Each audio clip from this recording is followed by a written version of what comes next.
La 8e édition du Pentathlon des Neiges aura été tout à fait remarquable, spécialement lors de la dernière fin de semaine d'activité. Bien entendu, l'équipe de MaximumSport.tv était sur place. Un véritable coup de cœur hivernal que cette 8e édition du Pentathlon des Neiges. Un record de participants, plus de 3800. Des athlètes remarquables, une foule vraiment enthousiasme et une organisation qui redonne ses lettres de noblesse à l'art d'organiser des activités extérieures et ce, lors de la saison froide. Les différentes épreuves, toutes plus spectaculaires les unes des autres, permettent d'offrir de beaux moments dans un décor quasi impossible à recréer ailleurs. Ayant comme formule de joindre 5 disciplines les plus exigeantes, je parle ici du vélo, la course à pied, le ski de fond, le patin et la raquette. De plus, la longueur des parcours peuvent différer indépendamment du choix des inscrits. Par ailleurs, il est possible de réaliser ces compétitions de différentes manières, que ce soit individuel, en tandem ou bien en équipe. Parlant d'équipe, celle du personnel enseignant du Collège Mérisy pouvait compter sur un cycliste dominant et un skieur de fond du tonnerre. Tout ça avec la même personne, Pierre Harvey. Quand on travaille en équipe, il faut tout donner. C'est cool, il faut que ça soit intense. J'étais à côté au max, mais c'est le fun, ça glissait bien. Puis on est presque rattrapé la tête. Avec là, mes chums ont travaillé fort pour finir. Alors, le reste de l'équipe maintenant est en feu? Oui, on a deux bons. Un bon patineur puis un très bon en raquette. Là. Super bon, il est meilleur que moi. Il est fort, fort, fort. Finalement, le travail d'équipe aura rapporté gros. La formation collégiale l'emportant dans sa catégorie. C'était toujours dans notre tête, mais on sait que tous les autres cégeps, surtout cégep Sainte-Foy, ont monté une 24 équipes, je pense. Donc, on sait que sont aussi forts aussi. Nous vous l'avons mentionné, le pentathlon, c'est aussi une expérience individuelle nous poussant au fond de nos limites. Bien connu dans la région, Côme des Rochers, terminant au second rang. Je suis dans le sport 24 heures par jour, 7 jours par semaine, donc c'est un moyen c'est un dépassement personnel. Puis aussi, je pense que c'est une super belle occasion de venir rencontrer des athlètes qu'on côtoie, qu'on supporte. Puis aussi supporter l'organisation parce que hier soir, ils annonçaient vraiment pas beau, mais ils ont fait une job incroyable. Justement, avec les conditions, c'était vraiment un vrai pentathlon.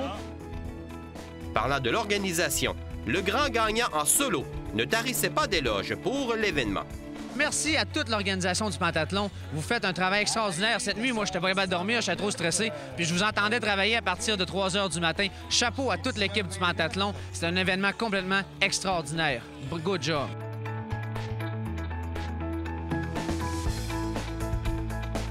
En tandem, un jeune fournissant un effort colossal procura un grand sentiment de fierté. C'est pas facile. Ouais. Qu'est-ce qui était difficile pour toi, David? Garder le rythme, là. Parce que je suis parti trop vite au début, fait qu'à la fin, c'est rendu difficile. T'as quel âge, toi? 12. Pourquoi t'as voulu t'inscrire pour le Pentathlon des Neiges? Parce que mon oncle le faisait, puis il m'a invité à le faire, puis je lui ai dit que j'aurais aimé ça le faire. Je suis venue.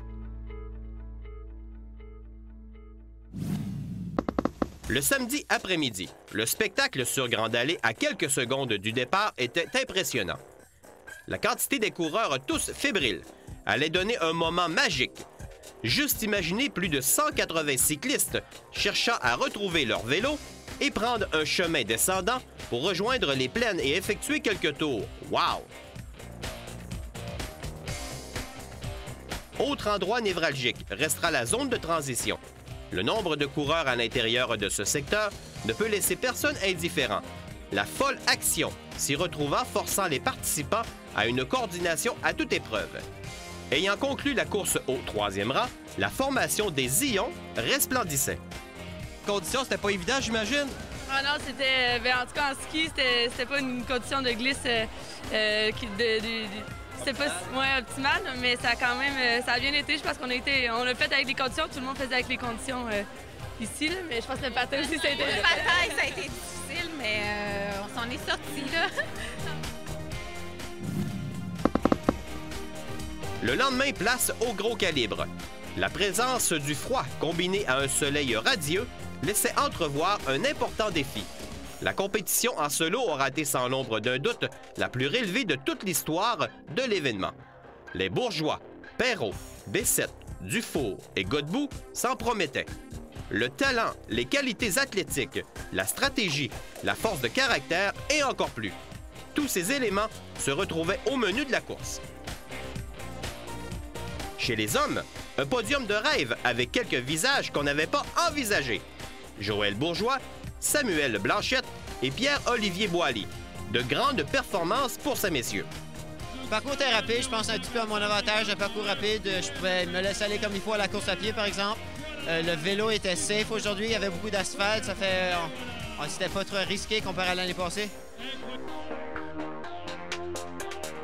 Je suis très content. En dernier, j'avais fini 7e avec un patin et un ski médiocre.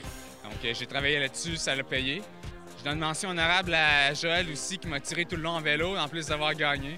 Fait que je savais qu'à la course à pied, elle allait me clencher, donc j'ai pas eu de rancune à sucer sa roue, comme on dit. Mais c'était une belle course du début jusqu'à la fin. Je suis vraiment content. Je visais un top 3 aujourd'hui. C'est chose faite. Mes objectifs sont rencontrés. C'était, comme Joël le mentionnait, c'était des conditions rapides. Dès le vélo, moi, je me sentais bien. La course à pied, je suis pas un coureur J'étais plus un cycliste, fait que ça a été dur. J'avais des points partout. Je voulais me reprendre dans ce qu'ils font, patin. Le patin étant plus court, j'ai pas réussi à prendre l'avance que je voulais. Puis la raquette, c'est advienne que pourra. J'ai donné le maximum. Puis je voulais juste pas qu'on me rattrape par en arrière. Puis on m'a pas rattrapé. Fait que très satisfait. Très belle journée. Finalement, la catégorie féminine aura causé une certaine surprise. En effet, Marie-Josée Dufour laisse son titre à Evelyne Blouin. Profitant d'une prestation sans faille tout en étant régulière dans les 5 disciplines, la sympathique athlète termine grande championne. Dufour devra se contenter du second rang. Son travail en patin et en raquette lui aura permis de devancer Claude Godbout, membre de la formation canadienne de biathlon. Pas besoin de vous dire le grand sentiment animant nos jeunes femmes. Ça a été une bonne course.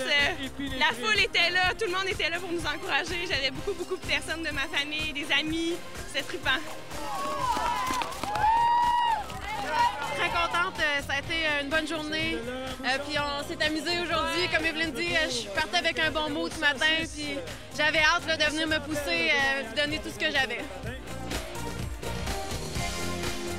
Je suis contente compte tenu que je suis revenue de l'Alberta dimanche soir. Donc j'ai eu une semaine environ pour me préparer. Donc c'est certain que ma préparation n'était pas optimale, mais c'était une super expérience et un beau défi.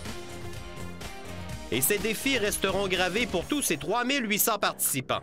Se donner dans un lieu historique si unique prouve hors de tout doute raisonnable combien il peut être intéressant de bouger dans un contexte hivernal aussi splendide.